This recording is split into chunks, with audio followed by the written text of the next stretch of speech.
Welcome back, everybody. In today's episode, I'm going to be using the inflatable paint booth for the very first time, and that's going to be to spray my daughter's Strider bike. She wanted it purple, so I figured it'd be a perfect opportunity to use some purple metal flake and using some new products, sort of experiment with the custom flakes. Let's get to it.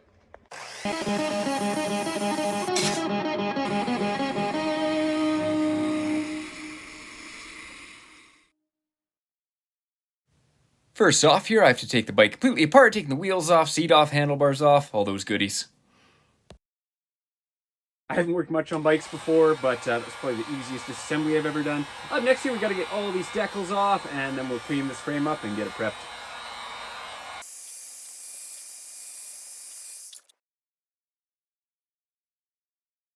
Alright, so we got all the stickers off there, I think. Yep, beautiful. I tried some wax and grease remover just to see if it would come off. I think it was Proform that I was using, and had no luck. So I've grabbed some gum wash now, which is essentially paint thinner. Notice I'm wearing gloves. I always try to be as safety conscious as possible on this channel, just because I see a lot of people out there giving really bad advice online on auto body videos and just other stuff in general. And even with this crappy paper towel, I'll grab some good ones here, but that's knocking that adhesive right off there. There we go. Comes off a little easier with a real shop towel. These blue shop towels, like they're just your standard, literally blue shop towels you can buy for like $3 a roll or whatever. They're cheap. They're great for doing mechanical work and like cleaning up grease and oil and stuff. But I find these Torque top pack cloths, they're expensive. It's like $25 for a sheath of them, but they're far better for actually like cleaning off a substrate and doing like your pre-wash. So, something to keep in mind. Alright guys, I got all that adhesive off. Everything's washed down. Normally I give things like this a wash with some wax and grease remover before prepping. However, because I use that gum wash on it, that's going to take off anything that wax and grease remover is going to take off. So, on to prep now. Yeah, you see I got the wheels here. See, I have a 2.5-year-old. She really wants the wheels sparkly blue, so we're going to make the wheels sparkly blue for my sanity.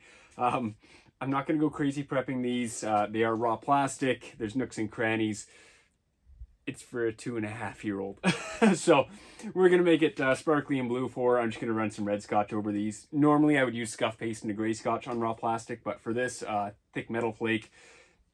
And again, may I emphasize that it's for a 2.5-year-old.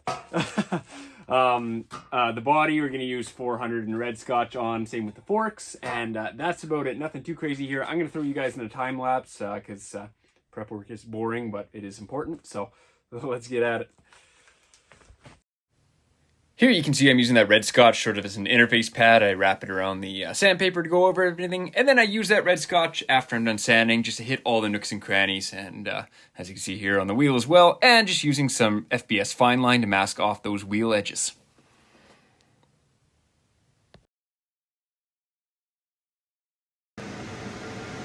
I'm all set up and just about ready to go. I saved you guys a couple hours of watching me scramble around getting everything set up. I made myself a little paint stand there out of my excess PVC pieces, and I scuffed a couple speed shapes because I'm going to spray a couple different colors of flake in here.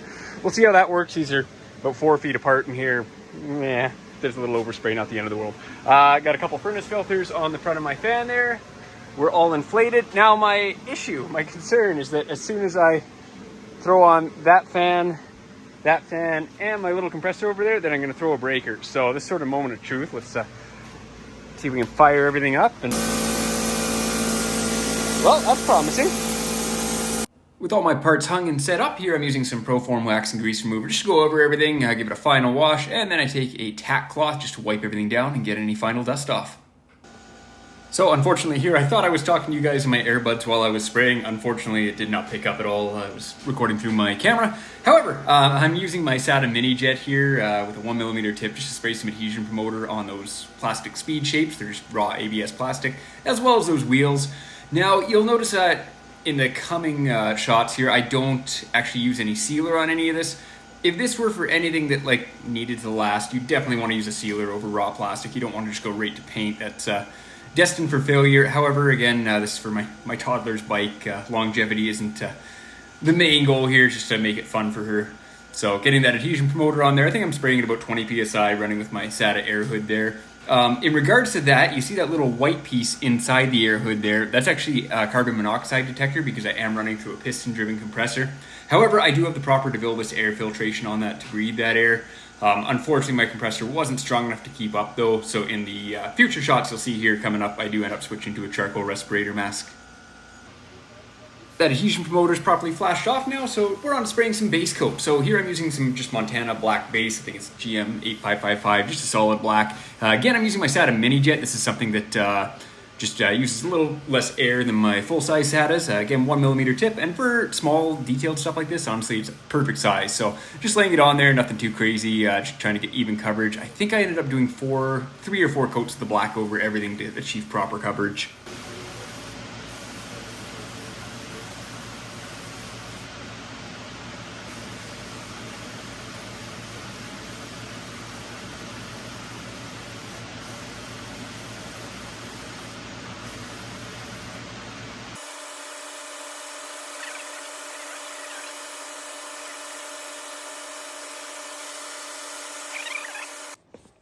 Alright guys, I had a nice 5-hour break there. I had to pick my daughter from daycare, get some dinner made for the family, so on and so forth.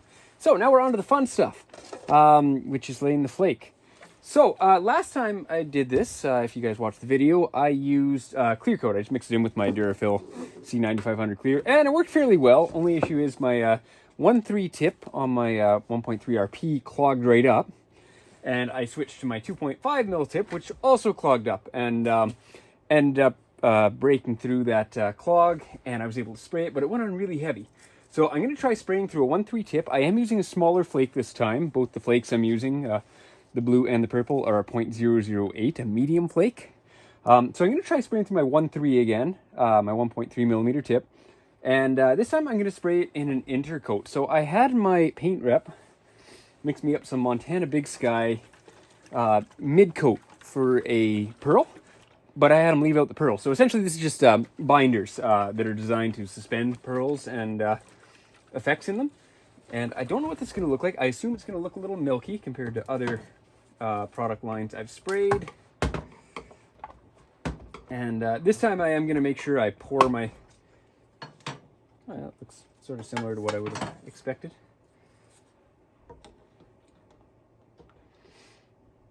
Yeah, just, a little bit milky. Nothing too crazy there. So let's grab our cup here. Now, I mixed 8 ounces of that base coat earlier, and I used like 3.5 or 4. So we don't need much. Mix 1 to 1. I'm going to mix 4 ounces to start. I assume we're going to need like 3 coats of this with the flake mixed in.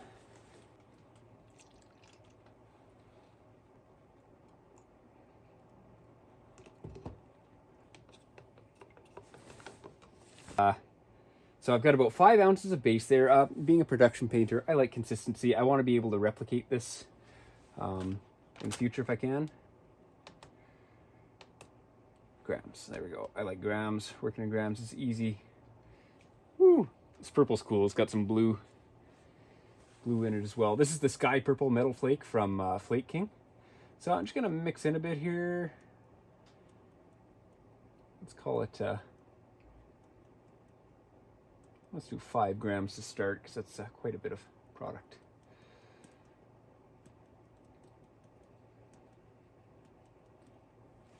There we go, 5.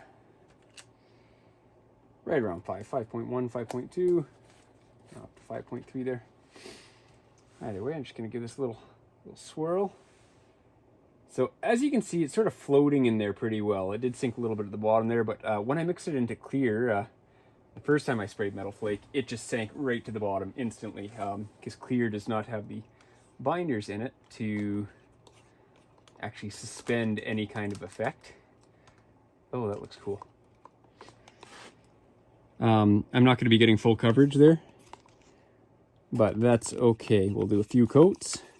We won't lay it on heavy. If I get 1 coat on there and it's not giving me enough effect, then we'll obviously spray some more. But let's fire up the booth here and try spraying this. To spray the flake, I'm using my SATA 3000 1.3 RP, and you'll notice anytime I stop spraying, I'm shaking the gun back and forth, and that's just to keep those flakes agitated, because if I do stop moving and I stop spraying, those flakes are all going to settle at the bottom of the gravity fed cup and just clog up my gun, which is an issue I ran into in the past. So you'll notice anytime I stop spraying, I'm giving it a shake, and even if I'm spraying consistently, sometimes I'll just stop, give it a shake, keep that product agitated. And I am using full fluid passes, meaning I'm fully pulling the trigger every time I'm doing a pass with the flake. There's no sense in trying to get into any nooks and crannies with the flake. You're trying to lay it on evenly, and you'll notice I'm a little further back than when I was spraying my base coat as well. Just trying to get those flakes to orient nicely and evenly go onto all of my substrates.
So it's hard to catch on camera while I'm spraying there, the actual color we're getting, but I think one more coat and we should be in pretty good shape. It's laying down pretty nice.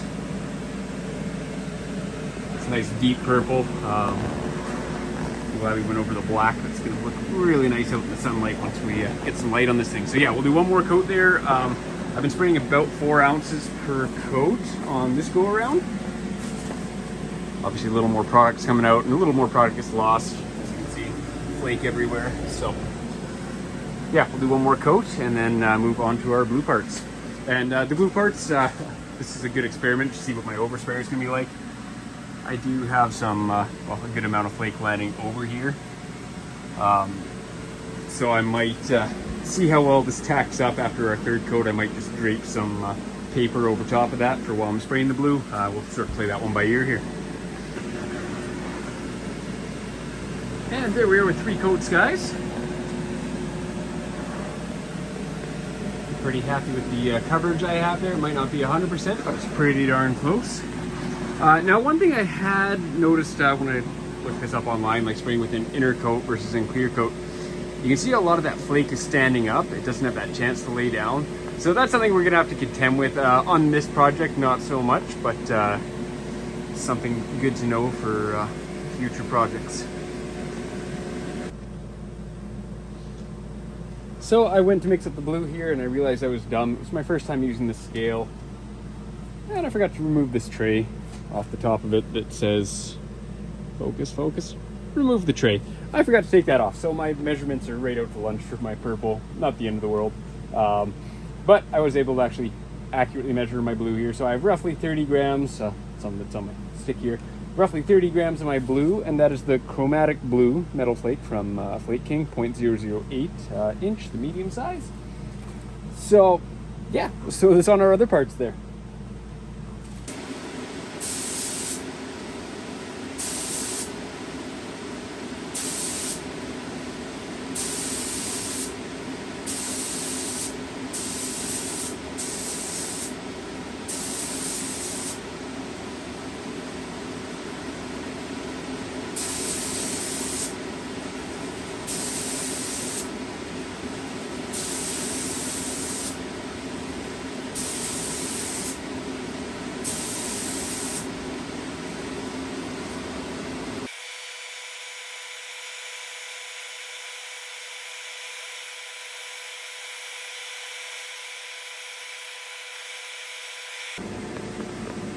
So that was a lot of product in that binder.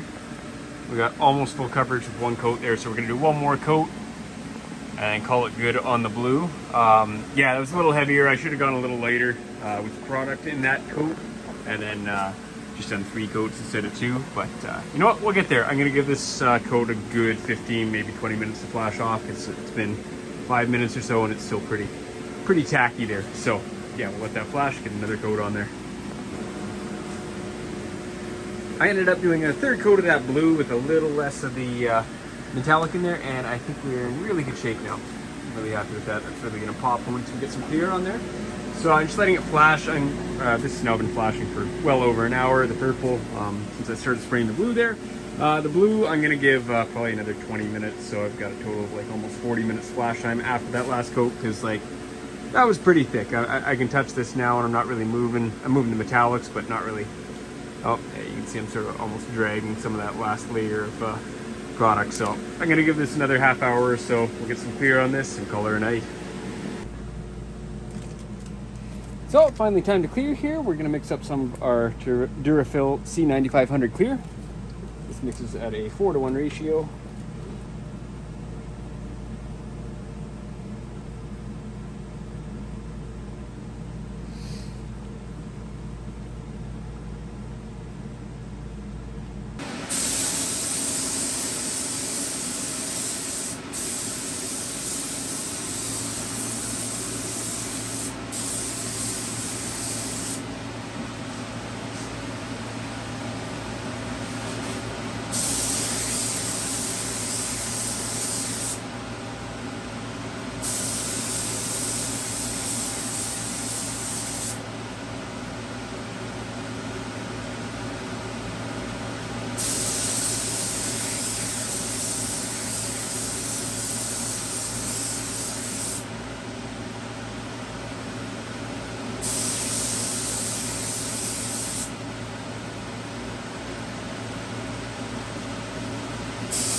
Now it may seem here that I'm spraying over the same areas a lot and doing like multiple passes over one area and just putting a lot of product on there. I'm actually not. I'm feathering my trigger almost the entire time here, and that just comes from my industrial background, all the industrial painting I've done. When you're spraying a lot of nooks and crannies, very rarely are you using full trigger on your gun. You're not actually throwing full fluid at it because you'll get runs everywhere. So that's something that translated well into doing this bike frame. Trying to concentrate my product just in one small area each time I do a pass, and not actually trying to do a full fluid pass every time.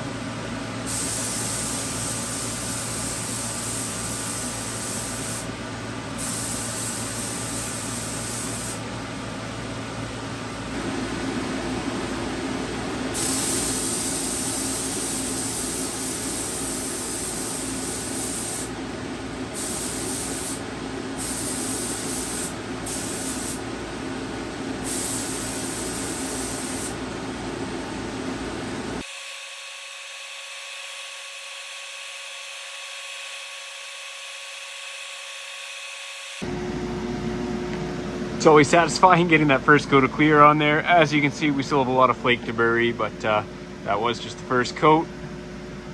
And we will be doing 2 more coats here to smooth that out.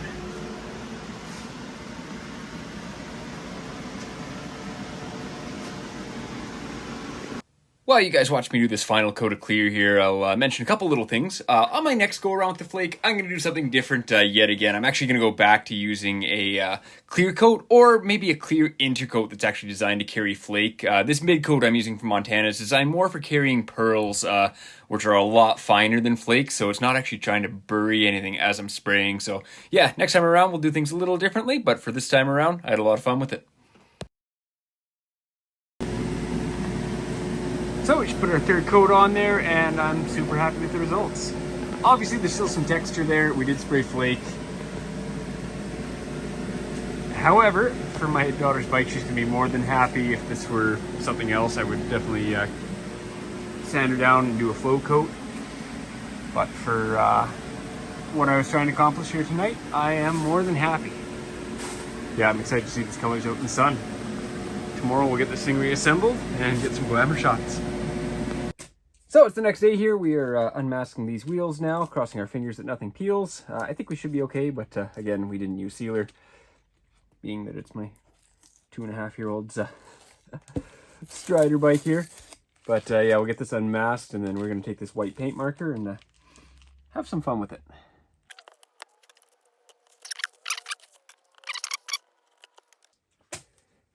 All right, so we got our white paint marker here. We're unmasked on this side anyway. And we're just going to pizzazz this up. We're going to go over our letters here, brighten them up, and I think it should look pretty slick.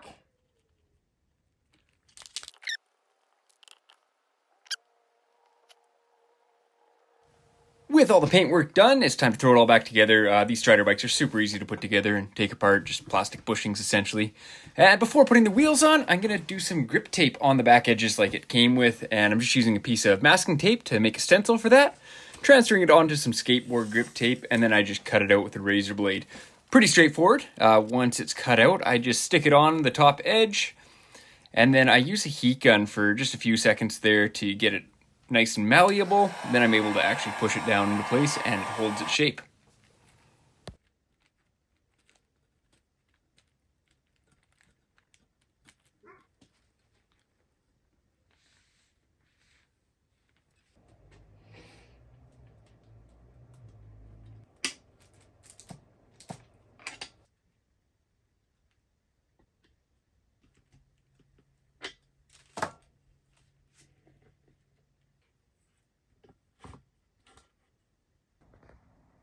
Well guys, my daughter's only request was that it be sparkly and purple and have blue sparkly wheels, and I think I nailed it. Oh, I think she's going to be stoked with this. Oh guys, that was a super fun project. Learned a little bit more about Flake. Got some more things I'm going to try next time. But thank you for joining me on the ride. If you guys enjoyed this video, be sure to like and subscribe. Thanks again for watching. We'll see you next time.